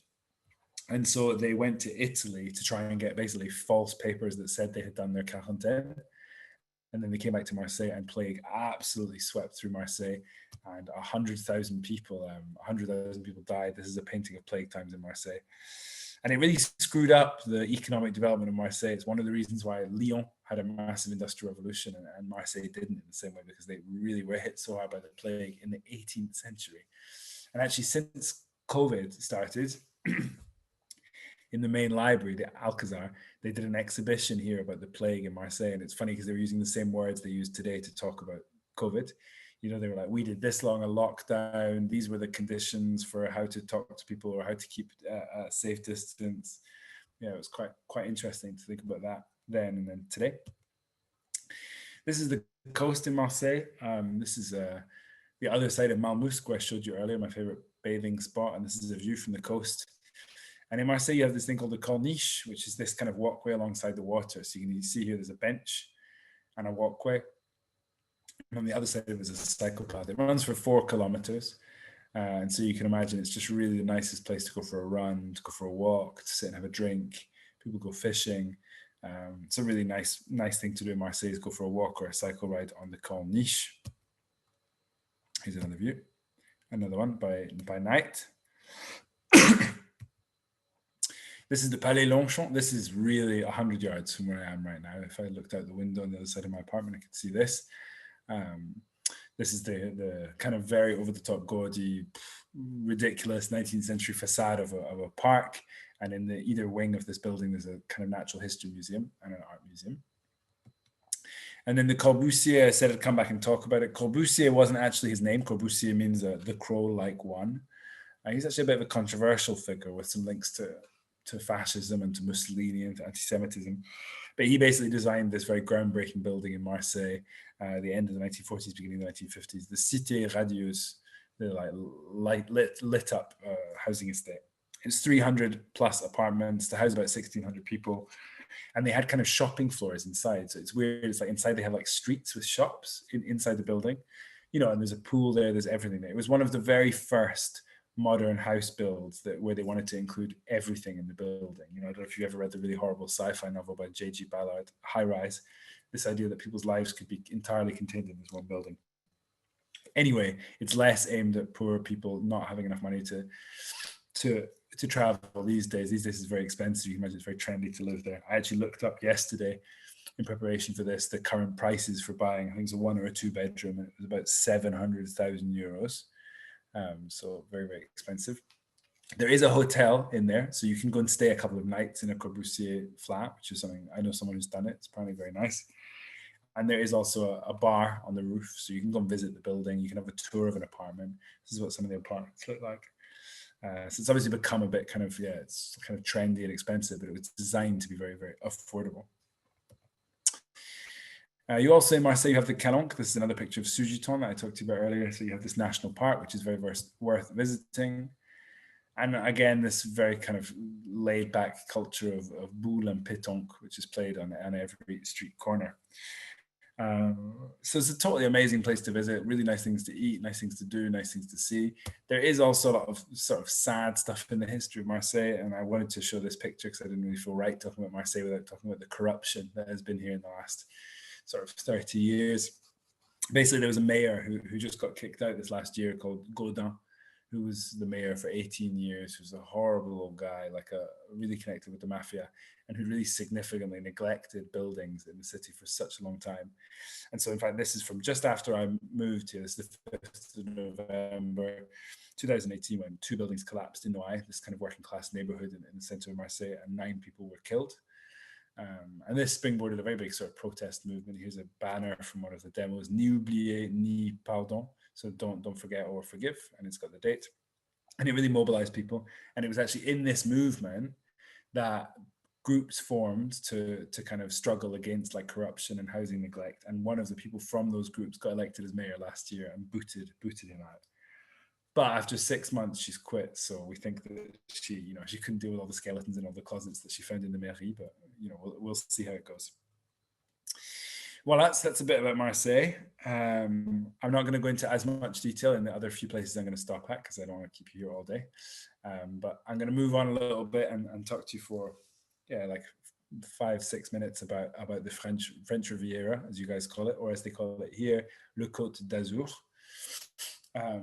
Really in less detail than Marseille. No, don't worry. So basically, the French Riviera, or as they call it here, the Côte d'Azur, like the Blue Coast, was kind of quite sleepy and dreamy little kind of coastal towns before the war, and really, really attracted, artists for the light, for the good culture, for the kind of relaxed vibe. But in the post-war period, lots of films got made in the Côte d'Azur, and that started to attract money, and the rich started coming to the Côte d'Azur, and yachts and money and big development, and that really changed it. And so maybe what attracted artists in the first place, the kind of laid back, nice, relaxing feel, has been a little bit replaced with this very, very expensive, kind of quite luxurious feel. So St Tropez is a really good example of that. It was a tiny little sort of sleepy fishing village, 4,000 people living there, very small. People liked it, friendly. And look at it, it's very small, very cute. And then in the post-war period, the French New Wave got really attracted. Brigitte Bardot shot a film there in, I think, 56. And the American jet set just all started arriving to St Tropez, and that changed it. And that kind of really swelled it up with this kind of rich yachting culture. Okay, and so now it's kind of really famous for that. St Tropez is like wealthy sunbathing yachts is what people really think about it. Still has some aspects of its kind of old traditional culture. They have this celebration every year, Les Bravades de St Tropez. It's about celebrating their patron saint. And they still have all kinds of things in sort of traditional Provençal clothes. So it's not just all flashy and new, but there's certainly a big side of it. Nice is the other big city in Provence. It's kind of interesting place historically, Nice as well. It's definitely worth a visit. Up until the 1800s, it was Italian. So it wasn't even part of France. It was just part of Italy, which is something you see very much etched into like the stones, the buildings, the people. All the street signs, for example, are in French and Italian. And it's been a really popular tourist destination for hundreds of years. You know, English people have been going here, the English aristocracy in particular, for 150 years. So it's really kind of designed with comfort and leisure in mind. It's about 1 million people in Nice, nearly 1 million people. I mean, in the whole greater metro area, it's a bit smaller than Marseille. And it's got a very beautiful climate, very beautiful coastline. And you know, these things all add up to it being a very desirable place for people to go. So here you have the big promenade by the sea, the big main promenade, which is in fact, to speak to this legacy of tourism, which is called the Promenade des Anglais, like the English promenade, also known as the prom, la prom. These days, lots of sort of running, jogging, outdoor events. And on this, you have one very famous building, which is the Negresco, a hotel. It was made in 1912. Even if you can't afford to stay at it, you can probably afford to go and have a drink in the bar. It's a very, very beautiful building. And architecturally, yeah, Nice is very interesting. You can see all these influences of Italy. I mean, you look at this really looks like this should be Italy. Also these kind of muted pastel colors. It's also quite famous for flowers. Flowers grow really, really, really well in the climate in Nice. It's this huge, big flower markets. And with flower markets also, that means you have a lot of perfume production. So Nice is quite famous for perfume. So maybe Marseille, something like Marseille is a bit more for like culture. And, you know, like, yeah, trying North African food and that kind of thing. And maybe something more like Nice is maybe more like buying perfume and eating maybe more traditional French food. It's a little bit more conservative maybe than Marseille. You also have this building, which is the Matisse Museum, which is very worth a visit if you're a fan of Matisse. Coming along the coast a little bit further and actually getting out of France, I just wanted to talk about it because I feel like people are a bit fascinated by it or they don't really understand what it is, Monaco. So I wanted to add it in. Technically, it's not in France, but it's really close by. It's a principality, right? So it's not actually a nation state. It's not actually a country in its own right. It's about 1 square mile. So it's really, really small and it has 30,000 people that live there. But look at it. It's got skyscrapers. It's totally weird. For me, it's kind of my idea of hell. I'm just saying that like I'm not a fan of, I wouldn't want to go on holiday to Monaco. I've passed through it a couple of times. 30% of the population are millionaires. So it's very, very much a place for the rich to go. And only 10 out of the 30,000 people that live there, only 10,000 of them are from there. So it's very much a place where the super wealthy will buy a second home or an apartment, which they will come to when they're traveling on their yachts. Weirdly, it's kind of avoided history in this weird way. It was like an Italian family, the Grimaldi family, who in the 1200s took it over, this terrain in the early medieval period, and they managed to just keep it and really fortify and protected it against France and against Italy. And so it stayed in their family. And the Prince of Monaco, you know, he's still a Grimaldi today, which is kind of incredible.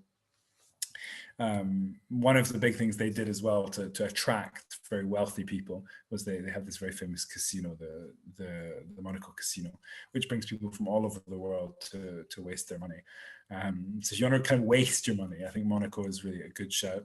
It's also very famous for the Grand Prix, like the Formula One racing. Anyway, I just wanted to include that. I wouldn't necessarily recommend Monaco on like my list of things to see in the southeast.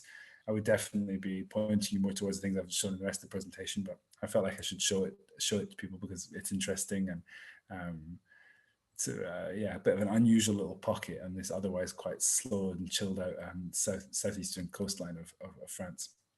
So anyway, I'm kind of coming to the end. Got this nice picture of a nice glass of pastis and some petanque balls and a bit of lavender in the background. I hope that's been interesting, or I hope that's been useful. I hope that inspires you to come and visit the south of France when COVID stops or when life can get a little bit back to normal. And I guess I wanted to say also, I've been talking for like an hour and 50 minutes and I've only really scratched the surface. So I want to try and get a lot in and show you a lot of pictures tonight instead of getting too into a sort of history wormhole. And so I hope that that's been interesting and or useful. And yeah, that's me. Wow, that was awesome. All right, so I guess we all have to add the south of France to our bucket list. 2 things that stood out to me, and I would love for you to be able to share a little bit about them is if we need to see those lavender fields, when do we need to go to the south of France? I feel like I need to see them. June is when they bloom and July is when they harvest. So the risk if you go in July is that they're all getting cut down, but also the risk if you come in July is that you die of heat stroke because it's so hot here in July.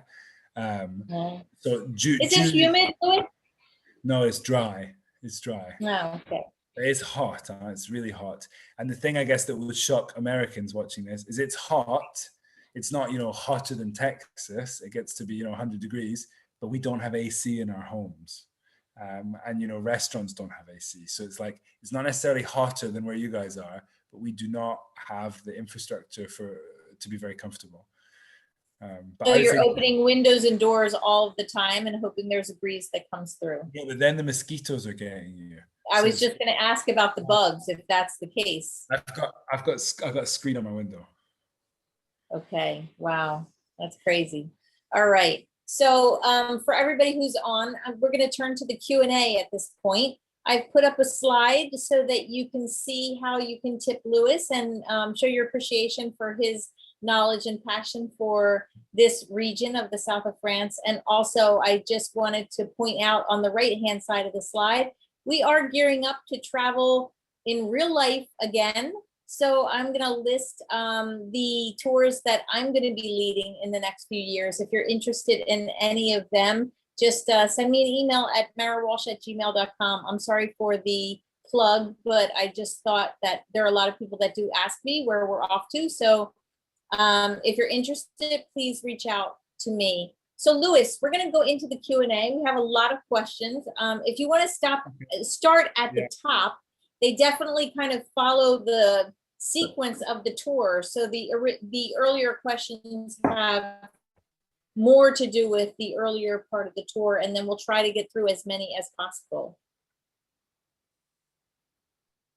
All right. The first question was, what was that boxy building in the left of the earlier picture of Marseille?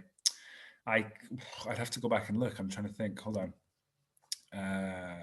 Early picture of Marseille. Yes. Okay. Very good question. That was the Museum. That's the Museum of Mediterranean Life, which is kind of our big museum here in Marseille, which is connected to an old building, the Fort of Saint Jean. It was the museum. Okay. Is fluent French speaking required in the south of France? No, I mean, they can't really, it's difficult to require it anywhere. People in general, I would say, speak less English than in Paris, for example. And also people are not very willing to be very helpful with it. I have to be honest. It's like, that's really the French thing. It's like, I have to say, I love Provence and I love the south, but people are not friendly here. Huh? And it takes a lot of time to get used to the kind of Provençal sense of humor. And often I have experiences where people talk to you in a certain way and you're like, oh my God, why is that person being so aggressive with me? And then it's taken a lot of time to understand it's just a different way of being and a different way of talking. It doesn't really mean it. And in some ways, I kind of like it because it's like, I come from a very repressed country and culture where it's like, if somebody rear-ended me in the car, they'd get out and they'd be like, I've rear-ended you or you've rear-ended me. We need to swap numbers and maybe I'll send an email. And, it's very like this. Whereas here, people get out, they'd be like, oh, I can't believe you've done that. Oh, maybe they'd kick your car. They'd shout a little bit. They'd throw something around. It would be really dramatic. And then they get back in their car and it's done. It's finished, Whereas in the UK, they'd be like writing an angry email. There's like really this Mediterranean thing of being a bit rude and a bit impulsive and kind of getting it all out. So I think it's advisable to learn some French. People do speak English, but really advisable to learn some basic French in order to help people want to help you. Tracy wants to know, how long does the train take from Paris to get to the south? Super fast. It's like 2.5, 3 hours. I'm seeing a lot of people from Canada asking about Saint-Pierre et Miquelon. I don't know anything about them. I'm really sorry. But I've seen there's quite a few questions of these. There's a lot of questions about various territories that do belong or don't belong to France, or that exist in the overseas territories or not. Again, on that, my knowledge is going to be slightly limited. How long have I lived in France? 2.5 years. 2.5 years. Were early French dialects a written language as well? Really good question. I really actually don't know the answer to that. I don't know the answer to that, but it's a really good one. But I will try and find it out. If I wanted to spend the winter in Provence, how would I find a long-term rental, and how expensive would it be? Would really depend on on what city you went to. If you were in the countryside, what kind of comfort you wanted. Like the equivalent of Craigslist that you guys have in the US here is called Le Bon Coin. That's like, it's written like L-E Bon Coin. So LEBONCOIN. And that's where, for me, for example, I would search for an apartment if I wanted to rent one. I noticed in Tunisia, they use French words. Yeah, I mean, you have in Algeria, they speak French. In Morocco, they speak French. In Tunisia, they speak French. You have this huge French colonial history in North Africa. Can you list the names of these places to go for a swim? I feel like I named a lot of different places to go for a swim, so it would depend which one. Can you give pricing on the area, like typical meal for a dinner? Again, really depends where you go. Like Marseille, like I said, it's a big working class city. It's a bit more affordable. You can eat more food from around the world, and so I think it's quite cheap to eat and live here. Whereas, for example, in Nice, you're looking at paying quite big bucks to eat in a restaurant. What is the name of the gorge? Spell slowly, please. This is for you, Julie Flannery. Are you ready? The gorge of Verdon, Verdon. Cynthia, no, these beautiful photos are not personally taken. I'm sorry, they're professionally taken. Except for the pizza truck, perhaps. Except for the pizza truck. That's true. Yeah, the pizza truck is that's one of mine. I understand the Côte d'Azur is incredibly expensive. Is that true? Are the little towns expensive as well? I mean, if I'm being really, you want me to be honest? Yes, everything's expensive. I really, even Marseille, which, like I said, is a big working class town where things are more affordable, it's expensive. Like food is expensive, rent is expensive.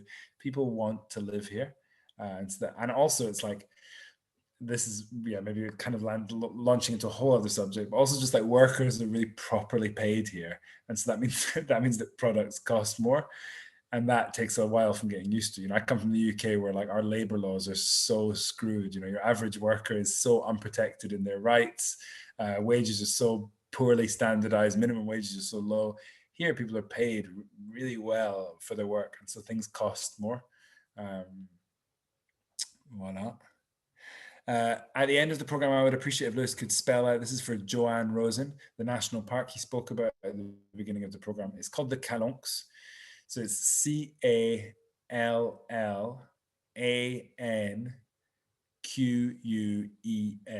So that's Callanques. I should have done what Mara told me to do 2 tours ago. I should have written up more of the names. I know, Mara, I'm sorry. Where was the kayaking, please, from Melody Goulter? It was in the gorges of Verdon. Again, I should have written this, Verdon. Are there 4 seasons in Provence, and what would be the seasonal food in winter? Where I live in Marseille, there's 300 days of sunshine. So it's very, very sunny the whole year round. In winter, it's very cold and is windy, but it's generally very sunny. I guess I don't know if I feel like dishes change more in the winter. I guess you'd maybe eat more soups and things like that. And in the summer, you'd eat more salads. Yeah. Oh, I've heard that COVID vaccine rates are low in France. Will that likely change in a year or 2? God, I hope so. They're so anti-vaxxer here. There's really a lot of anti. It's the country in Europe with the lowest percentage of people who want to get vaccinated. Is there any incentivizing going on by the government or the local? No. No. It's shocking. Like everyone I know in the UK is vaccinated. Here, I know like one person that's had a vaccine already. People really don't want to do it. And it's by choice, not by access? Yeah, no, it's by choice. Yeah, everyone can access it. Merci, Monique. When is a good time to visit Provence or Marseille? I would say just not in July and August, because in July and August is so hot. In August, it's impossible. Nothing happens in August. Nothing happens. Everything is closed. Nobody can think. Everybody gets really stupid. It's really exhausting. Don't come in July or August, or even really September is hot as well. So I would say spring or late fall, early winter. Yeah, that's leads neatly onto the question from Candice. Imagine spring would be the best time to visit. What about fall? Fall is hot still, but yeah, spring or winter. I mean, winter is also nice. I imagine stuff is cheaper in winter as well. Please stay for not Marseille, it's too big. To imagine studying French. Do you or Louis have a recommendation for a place to stay for a month in the south of France, not Marseille, because it's too big to immerse in and study in French? I mean, there's just so many nice towns depending on what you're looking for. Like a lot of people come and stay in Aix, people go and stay in Toulon. I mean, there's really a lot of nice towns. It would depend where you were going to learn French. Monaco is a nice place to visit for a day or two at most. I would strongly agree, Janet.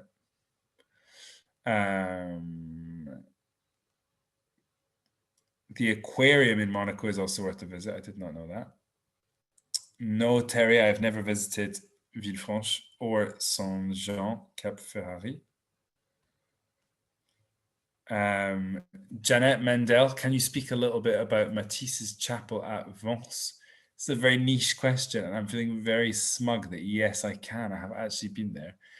Saint-Paul-du-Vence is like a little town in Provence where lots and lots of artists lived. I went there because I'm a huge James Baldwin fan, and he lived the last 17 years of his life there. And there's a very famous chapel that was decorated by Matisse that you can visit there.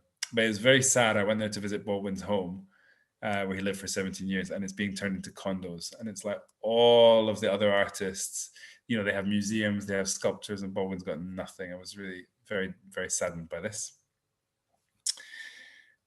The woman tour guide where is that question? Cami Claudel, the woman sculptress who studied with Rodin, c'est Cami Claudel.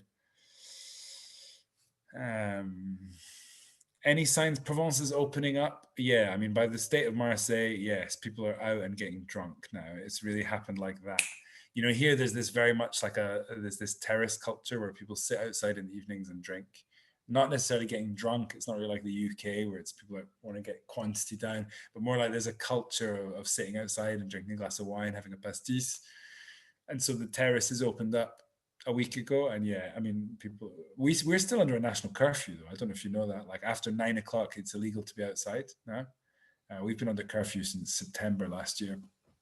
I think tomorrow the gyms are opening. Tomorrow's the last thing that is going to open up, and tomorrow the curfew is going to 11 o'clock. So for the first time, AC at hotels. Yeah, if you pay, you'll get the AC. You just don't get it in your house. Would you please say something about Aix? What's to see and do there? Aix is a big university town, so there's a lot of students there. It's quite expensive and quite kind of bourgeois next to Marseille. These are the things I know about Aix.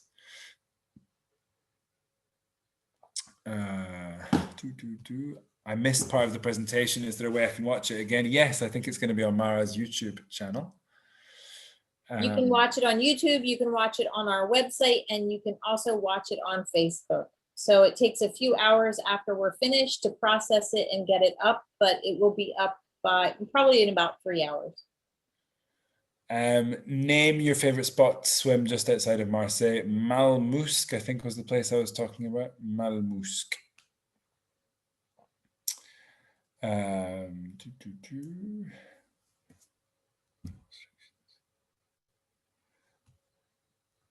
Any travel restriction? Is it safe to drive a car from Paris to Cannes?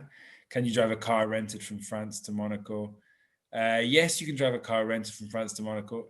Paris to Cannes is far. That's like 12 hours of driving. Very, very, very far. It would probably make more sense to drive from Marseille.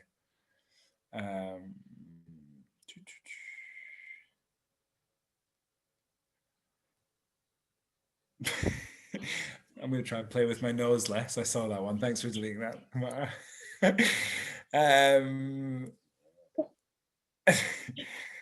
Hold on. I'm going back up to the top a little bit. Might want to reference the series Marseille playing on Netflix. I haven't seen it, so I don't know if I can plug it in good confidence. Apart from it's got Gérard Depardieu in it, I think. It's kind of French star. I haven't really watched it, so I don't know anything about it.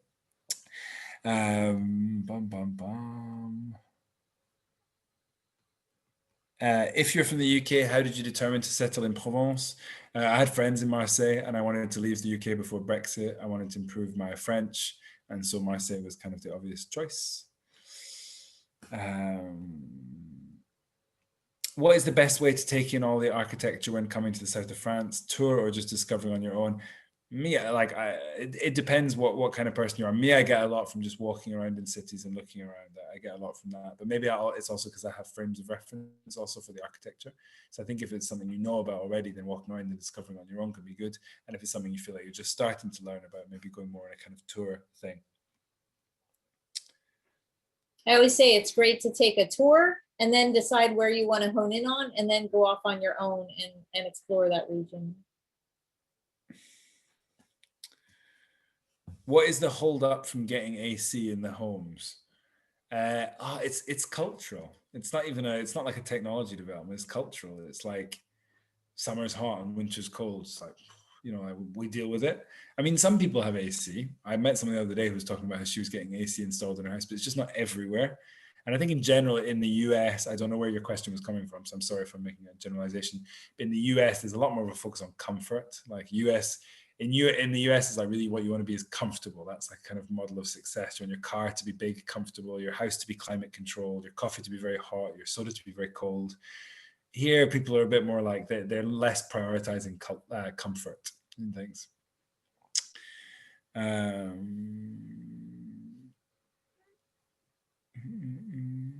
Is Marseille or the south of France a good place to emigrate to from the US? Affordable, easy to move to, find a place to live or find a job? Are the people that are accepting of nice, non-obnoxious Americans? Yeah, of course. I think it just takes a while here to get to understand what people are like in their sense of humor. But yeah, I think it's a great place to move to. Yeah. Favorite meal typical to the area? Me, I'm a very big fan of Tunisian food. So I have a Tunisian restaurant that I absolutely love, and there's a couple of things there that I really like to eat. I don't know why I keep doing the chef's kiss thing. I'm sorry, I've done it 3 or 4 times. I'll stop now. What is Istres like close to Marseille? I don't know. I went to Istres once to go to a boxing match, but other than that, I don't know anything about Istres. How easy is it to communicate with local population for non-French in Provence? I really can't say it enough times. Immersion is the way to learn a language.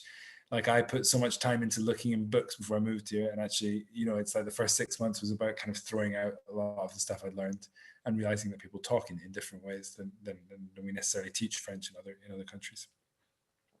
Is the term pied noir used by the people themselves, or is it used by others to describe this group? Great question. Both. Yeah, it's not a slur. It's the name that people use in both directions.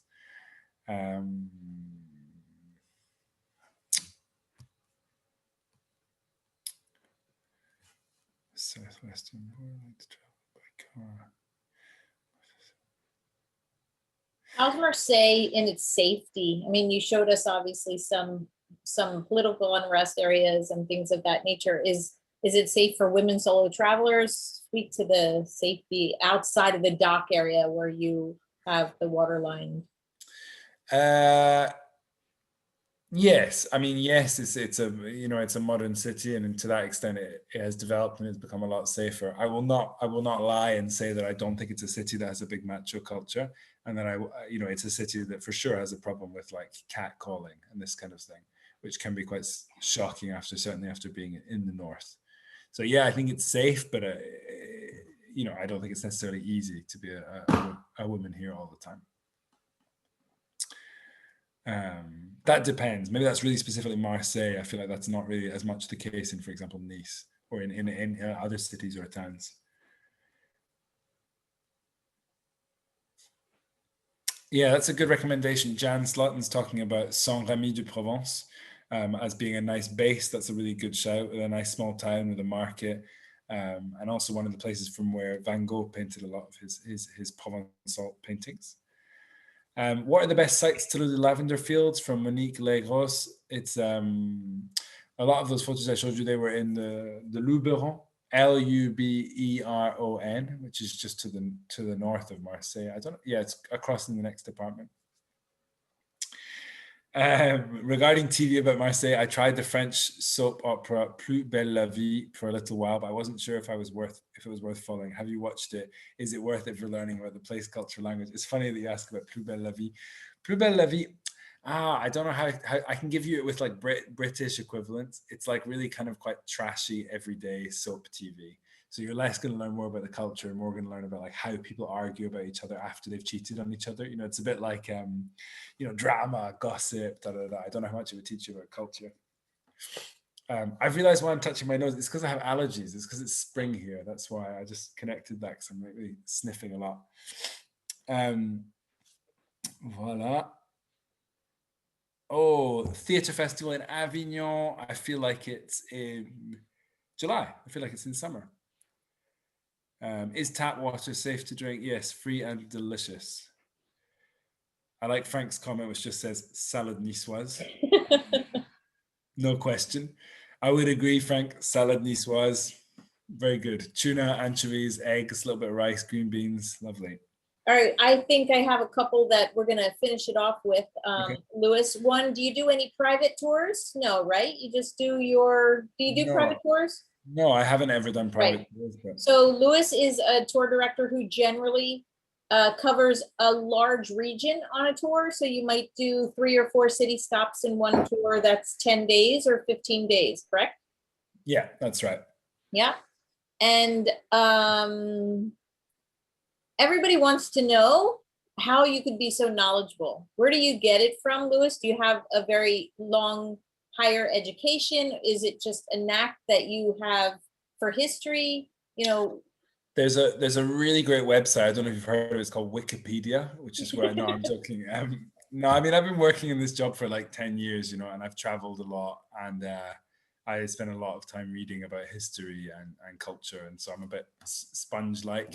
And when you get to a certain point with that stuff, and you've been thinking about it for a long time, it's like you accumulate the information a bit more naturally. And I think there's so many people that appreciate that part of you. In fact, when I was looking through the Facebook feed as we were going through, so many people were like, I love his tours. He's so deep in history. I love his tours. He's so knowledgeable. So please know that it is appreciated, and people do get beyond your allergies and really appreciate your knowledge base. Okay, so I know you wouldn't wear the beret, but we appreciate your South of France tour today. Do you have any last minute words or pieces of advice for us before we say goodbye? No, just like a big thank you to everyone for coming, and a massive thank you to Mara for keeping the wolves at bay in my life this last year. So I really appreciate you. It's always fun to get together with you, Louis, and I will see you again soon. Everybody else, we'll see you next week. I think we're going to explore ancient Rome. So take care, have a great week, and we'll see you then.